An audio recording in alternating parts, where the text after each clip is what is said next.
think for a moment about that first sip of coffee in the morning. How it just appears seamless. Right. Or when some factory shuts down halfway across the world and suddenly you can't get what you need. Exactly. Even just like how our own bodies work without us thinking about it. It all points to something bigger, doesn't it? It really does. And that's what we're diving into today, this idea of a hidden network of everything. Yeah, based on some fascinating excerpts from the book V6, The Hidden Network of Everything Yeah. by Mandeep Saini and Shalu Saini. hmm And these systems, they run so smoothly most of the time, we take them for granted. But understanding them is really key to grasping how our world actually functions. Absolutely. So our mission today really is to unpack this invisible infrastructure, explore the basic principles behind it all, The laws of flow, coordination, optimization, all that stuff. and see how it shapes everything from, big global events right down to our own lives. The authors kick things off with a great little story in the preface. One of them remembering being a student in India, Oh, yeah. just watching a simple roadside tea stall, chaiwala, Right. and thinking, hang on, where did the milk come from? Probably local.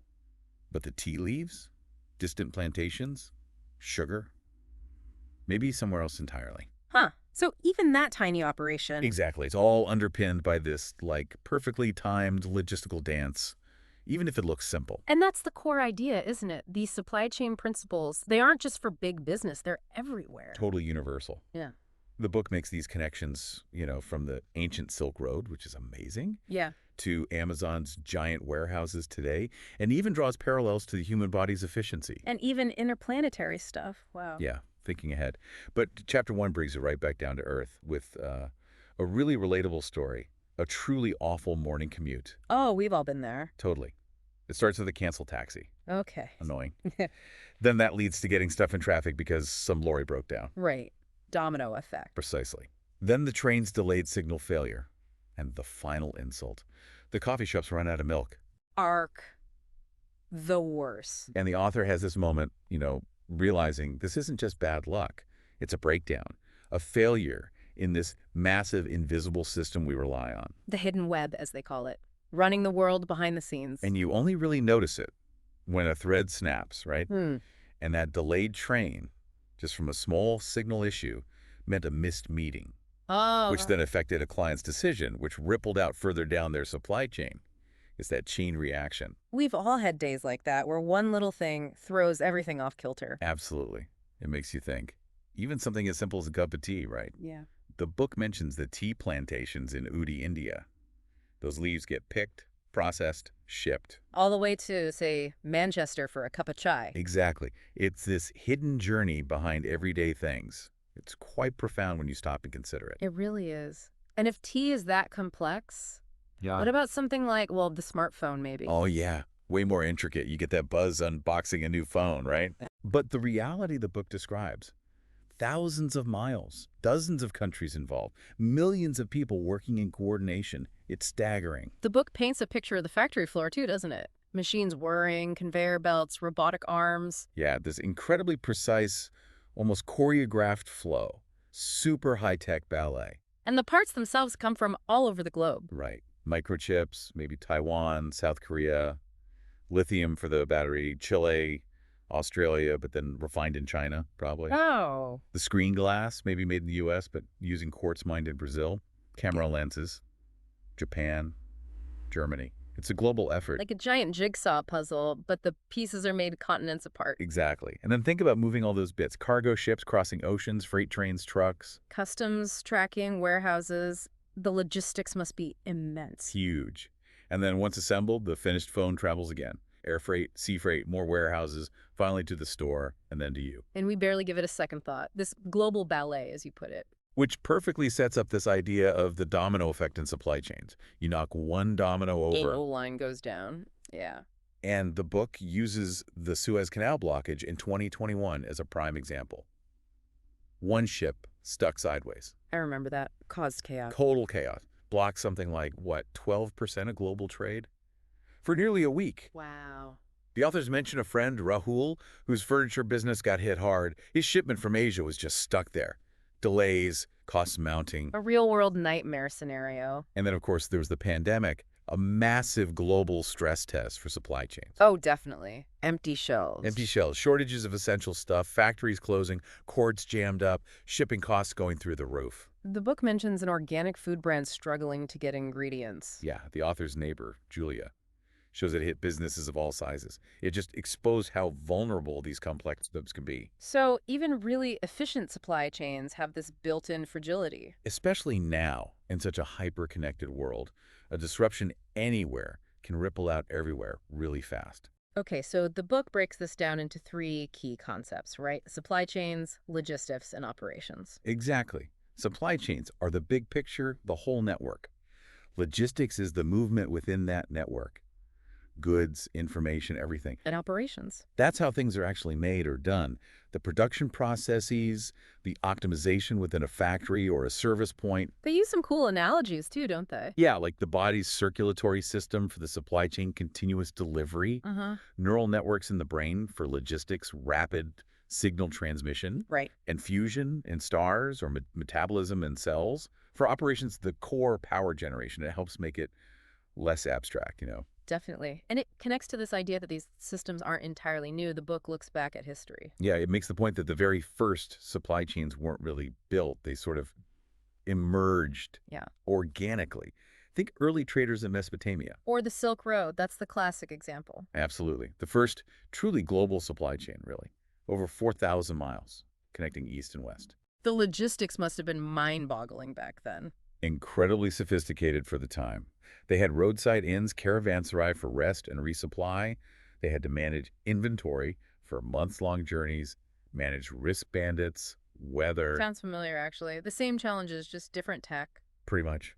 Disruptions back then could be just as devastating as the Suez blockage, just on a different scale. And the Romans, they were logistics masters, weren't they? Well, absolutely. Their road network was key, over 250,000 miles of roads for moving troops, supplies, information fast. Plus standardized weapons, food supply. Huge food supply chains, Yeah. granaries, distribution centers.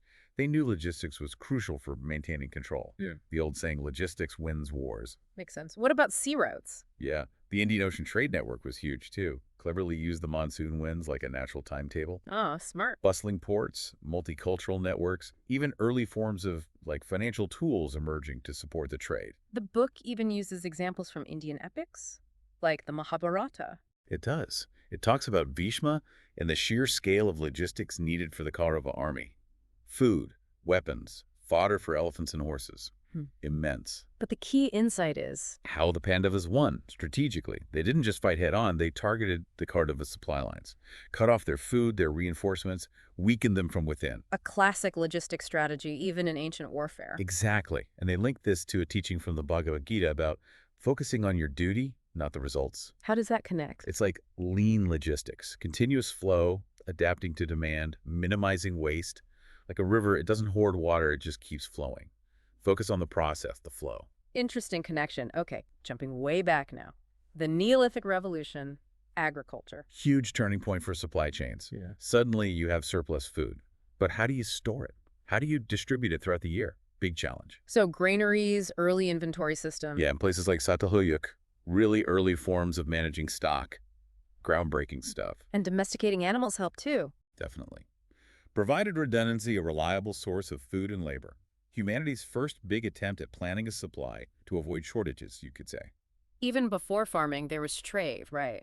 Obsidian, salt. Yeah, going back 8,000, 10,000 years. Basic materials, but still needed moving over long distances. Pack animals, maybe simple boats, people just walking. And barter was the early equilibrium. Kind of. An early way of balancing supply and demand, albeit a very direct one. Then the first mega supply chain, Sumerians. Around 3500 BCE in Mesopotamia, they developed proper shipping routes on the rivers, built storage facilities. And crucially, writing. Yes, cuneiform, to keep records, track transactions. And you started seeing cities specializing in different goods, early diversification. It's amazing how these core ideas are so old. Right. And then the book pivots brilliantly, looking at the human body. As the ultimate just-in-time system. Exactly. Think about your blood delivering oxygen, right where it's needed, when it's needed. Minimal inventory held. And a blocked artery is like a blocked shipping lane. Perfect analogy. Stops the flow. And the body even has redundancy alternative blood pathways, like backup routes and logistics. So nature has lessons for us. Loads. Food webs are like closed-loop systems, zero waste. Animal migrations are like just-in-time delivery on a huge scale. And our brains. The logistics of the mind. Prioritizing information, processing it incredibly fast. Amazing efficiency. And the biggest scale of all, the universe. The ultimate supply chain.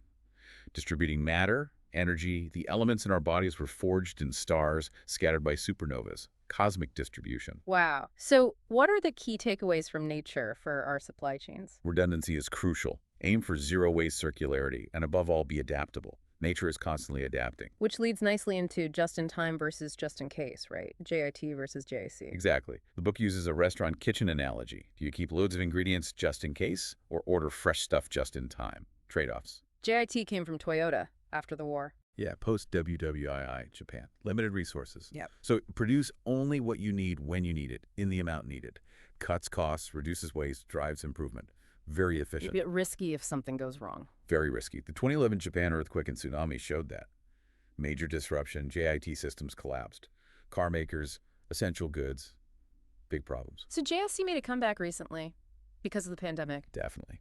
Companies started stockpiling again, building buffers. But JIC has downsides too. Higher storage costs, risk of stuff becoming obsolete, slower to adapt. So the sweet spot is somewhere in between. A hybrid approach. Just like it for many. Mix JIT and JIC. Stockpile critical stuff. Use JIT for less critical items. Diversify suppliers.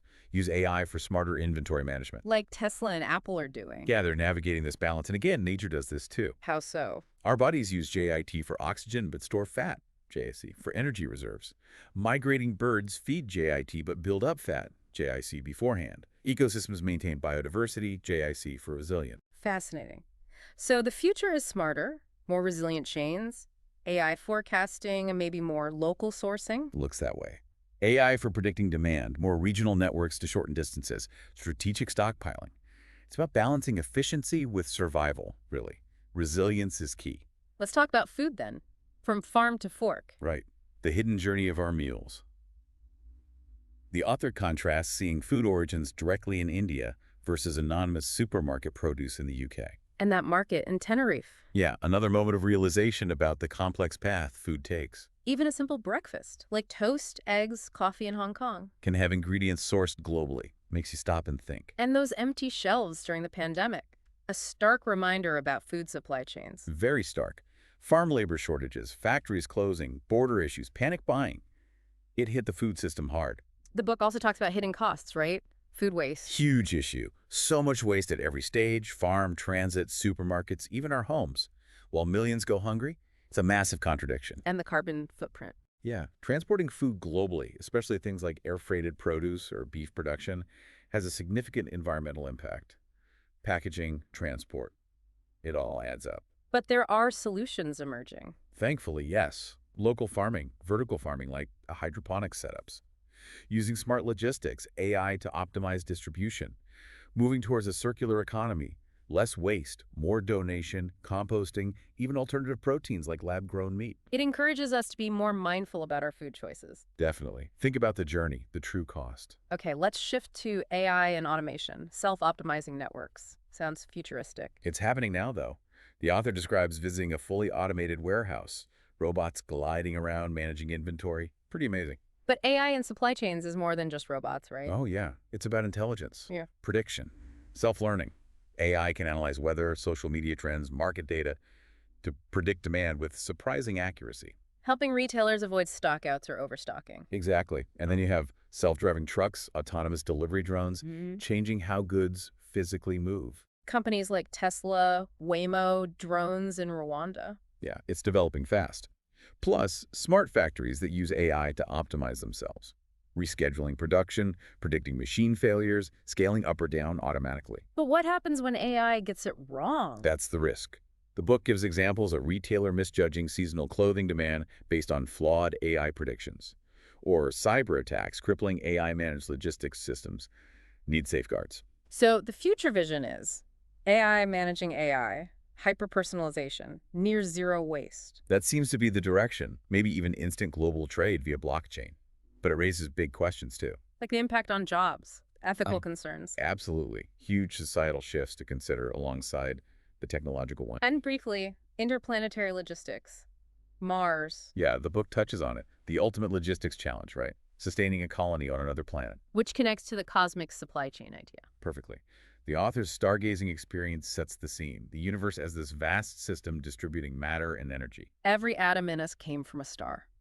Mind-blowing. Stars as cosmic factories, fusing elements, supernovas scattering them across space. Gravity as the conveyor belt, forming planets, galaxies. Right, and asteroids, comets as potential resource carriers, metals, water, maybe organic molecules. Cosmic highways like wormholes. That's more sci-fi, though. A bit speculative, sure, but the book mentions things like gravitational slingshots used by probes like Voyager, using cosmic mechanics for efficiency. And the universe recycles. Star birth, death. A grand circular economy. Key lessons again. Sustainability, redundancy, speed, expansion. Principles that apply everywhere. It all comes back to interconnectedness, viewed through this supply chain lens. Exactly. Which brings us to how we can apply this thinking ourselves. Designing the next great network. Starting with personal logistics, like that passport incident the author had. Yeah, a simple mistake causing big problems. We need efficient flow in our own lives. Manage time, eliminate bottlenecks. Apply JIT to productivity. Prioritize, batch tasks, keep schedules lean. Sort of. Be efficient, but also resilient. Build redundancy into plans, like Singapore does with its water supply. Have backups. And manage the hidden inventory of decisions. Keep things clear. Yeah, don't let unmade choices pile up and clog your mental bandwidth. And think like a network. Value connections. Build relationships. So design your life. Focus on flow, resilience, smart inventory, strong networks. That's the idea. And then apply it to the most fundamental network, your own body. Your body, the ultimate supply chain. The author feeling sluggish from skipping breakfast. Right. We live inside this incredibly advanced supply chain. Breathing is oxygen supply. Yeah. Eating is nutrient delivery. Waste processing, cell repair. It's all logistics and operations. The immune system is quality control. Nice analogy. Yeah. And when it breaks down, like a company failing, skipping meals is like running out of fuel. Poor sleep is skipping maintenance. Bad diet is using the wrong raw materials. Even lifting a hand is a supply chain. Brain signal, nerve, muscle. Exactly. And tiredness or stress disrupts that chain. So optimize it. Manage energy with good food, manage mental load, prioritize sleep for recovery. Leads to more energy, better focus, less burnout. Makes sense. The author's flight experience highlights the circulatory system, the body's transport network. Keep it flowing with exercise, hydration, good diet. And digestion as a manufacturing process. Food as fuel. Totally. A high-tech processing plant, intake, processing, distribution, waste. Optimize it with good food choices. Hydration, maybe a walk after eating. Avoid overloading the system. Then the nervous system, the communication network, work pressure leading to a crash. Yeah.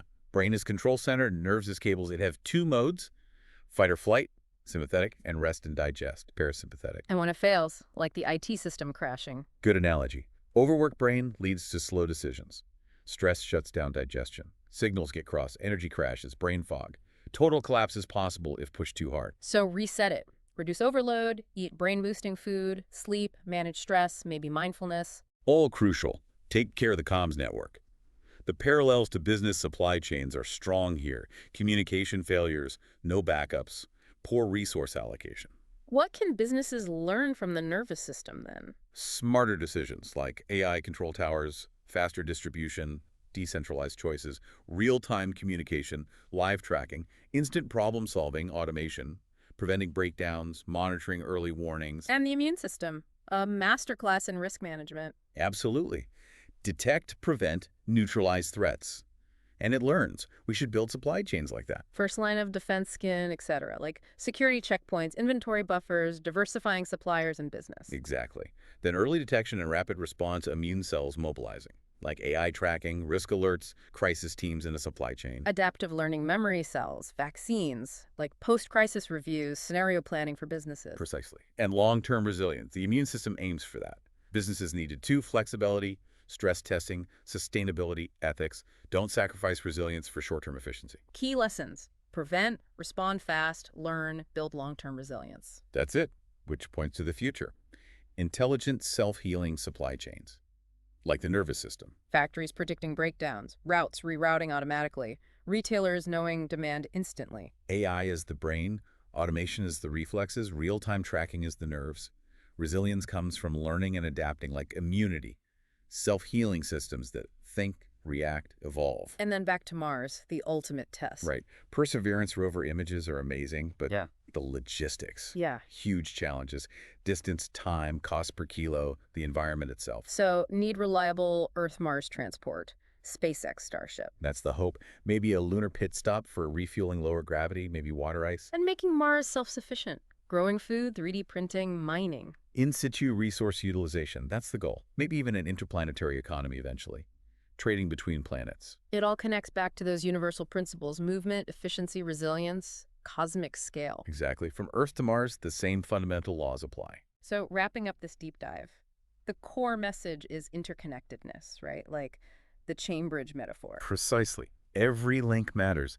Think of that smartphone again, a tangible piece of global connection. It applies to our food, clothes, decisions, all part of these complex webs. And that leads to the butterfly effect. Small things having big consequences. Yeah. The misplaced container, Suez, COVID. A missing chip. Happens in our own lives too. A missed email, a chance meeting, small habits adding up. For sure. And the future points towards more AI, self-optimizing systems, sustainability, maybe even space logistics eventually. So the call to action is apply this thinking to our own lives.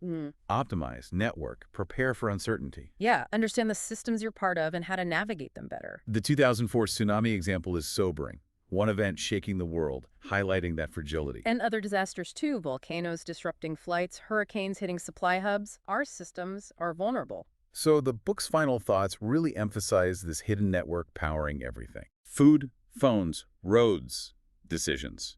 It's all logistics, all supply chains. The fragile ones, small disruptions, big consequences. Yet solutions are emerging. AI, automation, analytics, and a shift towards resilience over pure, brittle efficiency. And space is cool, but we need to fix things here first. Ethical, sustainable, resilient chains on Earth. That's the priority. Build better systems for everyone for the future. So the ultimate lesson is, supply chains are literally everywhere. Nature, body, decisions, cosmos. They are. And understanding them gives you a whole new way to see the world, how interconnected everything really is. Because at the end of the day, Everything is connected.